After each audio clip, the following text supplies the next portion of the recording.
fare.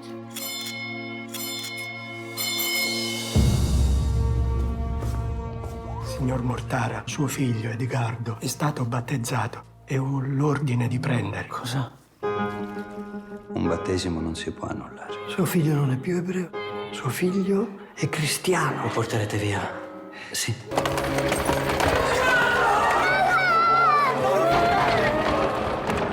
Mi toglieranno la testa, papà. Ti faranno niente. È Gesù crocifisso, il figlio di Dio. Ma dorme? No, è morto. Lo hanno ucciso gli ebrei. Figlio mio, Edgardo, benvenuto. Questa è la tua famiglia adesso. Quanto dobbiamo restare qui? Tocca farsi furbi. Se studi, ti mandano a casa prima. La storia è andata su tutti i giornali, ha fatto il giro del mondo, è arrivata fino in America. Corpus Domini nostri Gesù Cristi. Lo riempiono di bugie. Amen. L'hanno scritto ovunque. Pare che anche Napoleone III non abbia gradito. Solo a Dio devo rispondere. Io sono il Papa. Questo processo entrerà nella storia. Ma mio figlio, suo figlio lo libereremo quando avremo liberato Roma. Salve Regina, Mater Misericordia. Siamo finiti. Siamo finiti.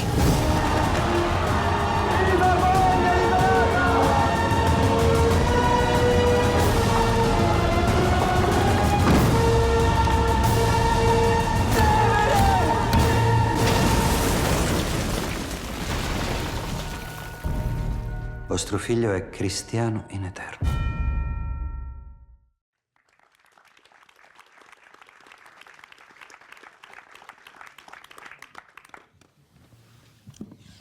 Et nous accueillons Pierre-François Pietz, qui est producteur du film. Bonjour.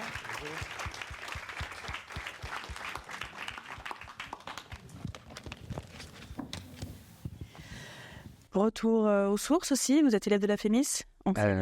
Oui, ancien élève de l'atelier masterclass. Ok, donc on revient, on y vient une première fois, on ne sait pas quand est-ce qu'on revient. Mais on aime toujours revenir. Est-ce qu'il y a des questions? Alors, juste avant les questions, pour préciser, alors, je suis présenté comme producteur du film, ce qui est à la fois un peu vrai et flatteur, parce que je suis le producteur français du film, sachant que le film est une coproduction entre l'Italie et la France, et que la plus grande partie de la fabrication du film s'est faite en Italie. Et du coup, alors, moi j'ai juste une question, j'en profite, c'est moi qui ai le micro, donc je fais ce que je veux. Du coup, producteur en France, ça veut dire qu'on intervient à quel moment? Est-ce qu'on arrive en même temps que les producteurs italiens? Est-ce qu'un peu après? Comment se répartit le travail? Alors, en l'occurrence, il faut savoir que Marco Bellocchio est en partie son propre producteur en Italie. Il a une société de production qui s'appelle Cavac Film et qui s'est associé à une autre société de production, IBC Movie, pour produire le film. Ce qui donne à Marco la possibilité et la liberté de développer son scénario. En tout cas, tout un début de travail sur le scénario seul, avec sa société de production, et d'engager des dépenses, d'avoir des co-auteurs, de faire des repérages ou des recherches, et d'arriver auprès de son coproducteur italien et de son coproducteur français, avec déjà un scénario avancé, là où un projet qui serait initié par nous, on le développerait de la première ligne jusqu'à la dernière. Là, on arrive un tout petit peu après, ce qui ne nous a pas empêché d'intervenir sur l'écriture du scénario. C'est-à-dire qu'on est chez Ad Vitam, proche de Marco Bellocchio. Ça fait plusieurs films qu'on coproduit, plusieurs films qu'on distribue. Et donc, voilà, dès que l'idée a émergé, alors pour ce film-là, c'est un peu particulier, mais j'y reviendrai. Voilà, on a reçu un scénario et on a travaillé avec lui à le faire avancer, je dirais pas l'améliorer, mais en tout cas l'amener à sa forme finale avant le tournage du film. Alors là, je disais que c'est un peu particulier parce que le film, en fait, l'idée du film remonte à longtemps. Parce qu'il a cette histoire de l'affaire Edgardo Mortara. En Italie, elle est assez connue. Elle a fait l'objet de plusieurs livres. Et Marco Bellocchio s'y est intéressé il y a déjà pas mal d'années, autour de 2010-2012. Et en fait, il s'est aperçu en 2015 ou 16 qu'un autre réalisateur s'intéressait à cette histoire. Et cet autre réalisateur, c'est Steven Spielberg. Donc il s'est dit, bon, on n'en ferait pas forcément le même film, mais je vais pas pouvoir me battre. Donc on va pas proposer 2 films sur le même sujet. Et donc il a mis il a mis de côté ce projet jusqu'à ce que Spielberg laisse tomber. Et donc là, il l'a repris en se disant, bon, maintenant, je peux faire mon film et ne pas avoir de concurrence d'un autre projet sur ce sujet.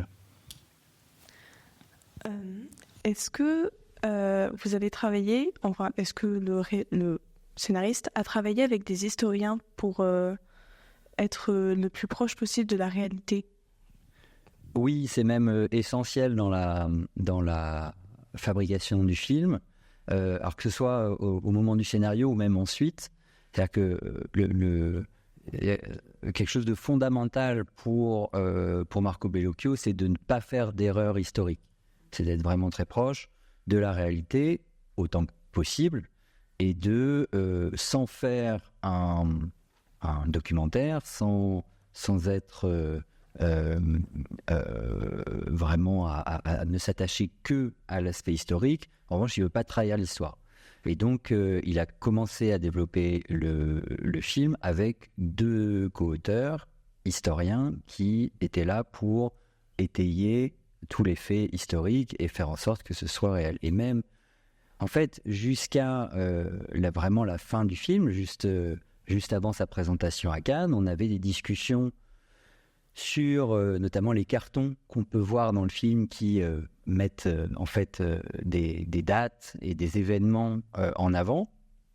Nous, en tant que Français, connaissant moins l'histoire du Risorgimento et moins l'histoire d'Edgardo Mortara, on lui a demandé à en mettre soit un peu plus, soit en tout cas à les expliquer un peu, à mettre un peu plus d'éléments historiques pour que le public français puisse comprendre exactement de quoi il retourne. Parce qu'une date en Italie peut être d'emblée comprise par le public italien. En France, elle ne dira pas grand-chose aux spectateurs. Et donc là-dessus, on a eu beaucoup de discussions sur qu'est-ce qu'on doit mettre, comment est-ce qu'on doit appeler les... On avait une tendance même assez française de parler, par exemple, des troupes de Garibaldi, pour parler de l'entrée des troupes dans Bologne puis dans Rome. Et, sauf que le statut Garibaldi n'est pas celui totalement du libérateur incontesté en Italie, et donc il a tenu à ce qu'on écrive exactement la bonne chose pour que ce soit, encore une fois, très très proche de la vérité historique. Alors après, il a transformé ça en un film de fiction, mais il le fait régulièrement. C'est-à-dire que le précédent film qu'on avait fait avec lui, qui s'appelle Le Traître, est très très très documenté, mais il le transforme derrière en un film de fiction. Il avait fait ça aussi avec Mussolini pour Vincere. Enfin, il adore puiser dans un matériau historique pour en faire une grande histoire. Et en l'occurrence, là, il y a notamment un moment saillant dans le film qui est, pour le coup, inventé. C'est le moment où le corps du pape est emmené de Saint-Pierre et où Edgardo, d'un seul coup, a un regain d'opposition à la religion chrétienne qui le pousse à même insulter la figure du pape. Et ça, évidemment, c'est pas quelque chose de réel, c'est pas quelque chose d'historique, mais ça permettait de faire rentrer aussi la fiction dans cette histoire.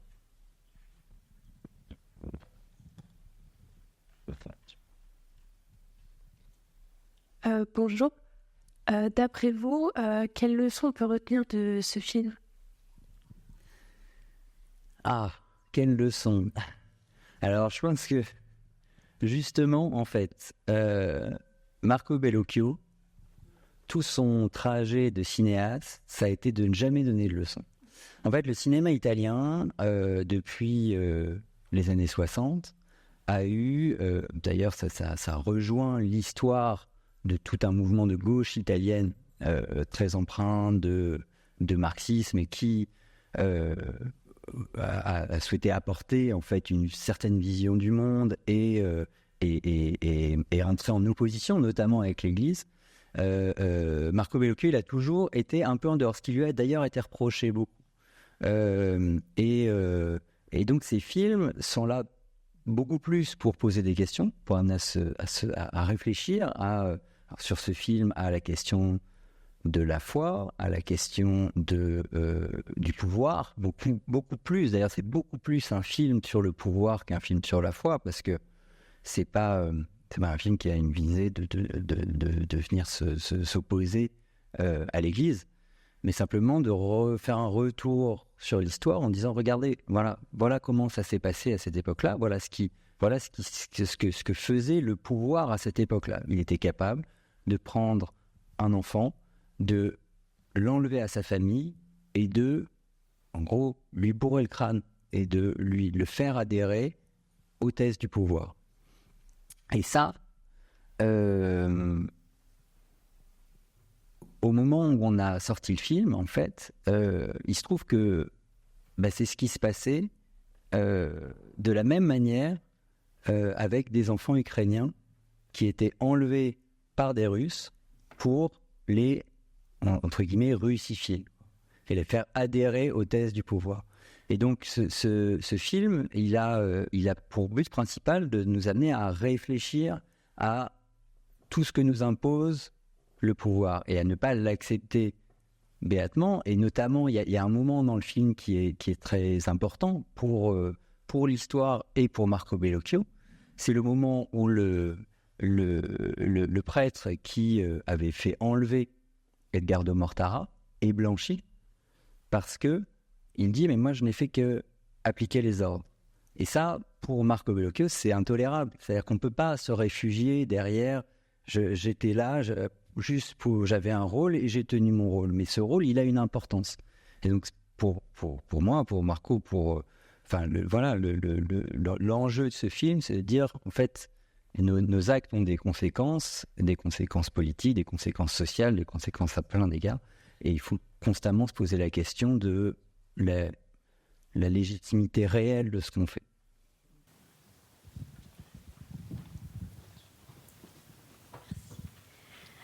Je voulais savoir si le film avait mieux marché en Italie ou en France. Alors, en fait, en nombre d'entrées, et le film a fait à peu près 350 000 entrées en Italie. Et il a fait un peu plus de 250 000 entrées en France. Donc il a proportionnellement mieux marché en Italie qu'en France, même si c'est un très bon score.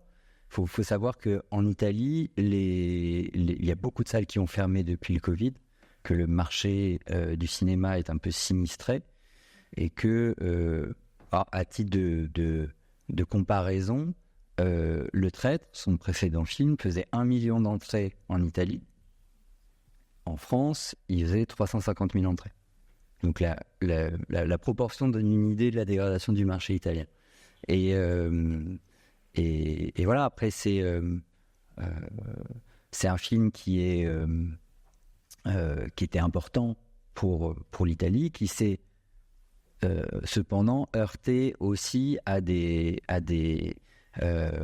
réactions assez vives de la part de communautés chrétiennes très véhémentes qui ont carrément fait le siège devant certains cinémas en disant il n'est pas possible de montrer un tel visage du pouvoir du pape et qui s'opposait vraiment à ce que les gens rentrent dans le cinéma. Alors ça a été ça ne s'est pas passé partout, mais il y a quand même eu ce mouvement-là.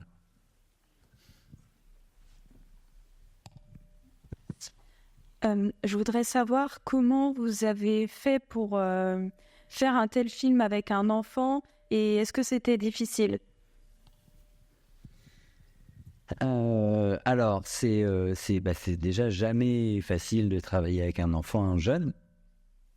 Ce qu'il faut savoir, c'est qu'il était entouré. Il était entouré notamment d'une personne qui est très très précieuse, qui s'appelle Tatiana Leport, qui est coach enfant, en fait, dont le métier est vraiment de guider les enfants dans le travail de jeu, en fait, pour le film.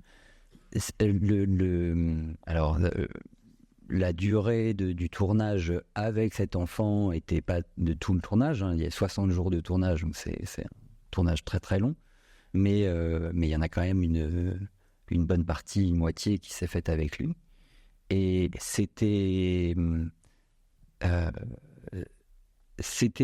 à la fois, il était extraordinaire, vraiment, très très très très fort, à la fois comme acteur, et puis dans sa compréhension de l'histoire, dans sa manière d'appréhender ce qu'il jouait. C'est quand même, c'est très difficile à jouer, c'est-à-dire c'est des émotions très fortes. Il faut se rendre compte qu'un enfant à qui on demande de jouer, qu'on lui a retiré ses parents, c'est pas simple, quoi. Et c'était d'autant moins simple pour Enea que, en fait, sa maman était malade à ce moment-là. Donc ça a été compliqué. Et bien entendu, la question est advenue de savoir s'il voulait effectivement tourner le film ou pas. Il n'a pas été forcé de le tourner, mais je pense que ça l'a aidé, en fait, de jouer ça, de se poser les questions, de travailler sur la présence ou l'absence de la mère, l'a aidé. Après, voilà, je ne sais pas ce qu'il adviendra après, s'il continuera de jouer, mais en tout cas, dès les premières images, on était vraiment bluffé par son jeu, quoi. Il est très très fort.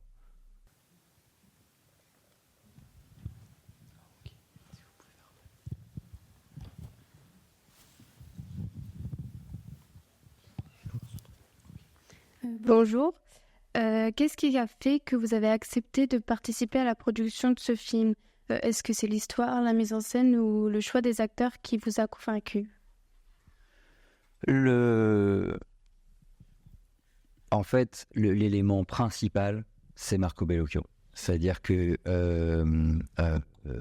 c'est un réalisateur qu'on suit depuis de nombreuses années. Alors, il faut savoir que Ad Vitam et Ad Vitam Production, donc Ad Vitam Production, c'est le coproducteur du film.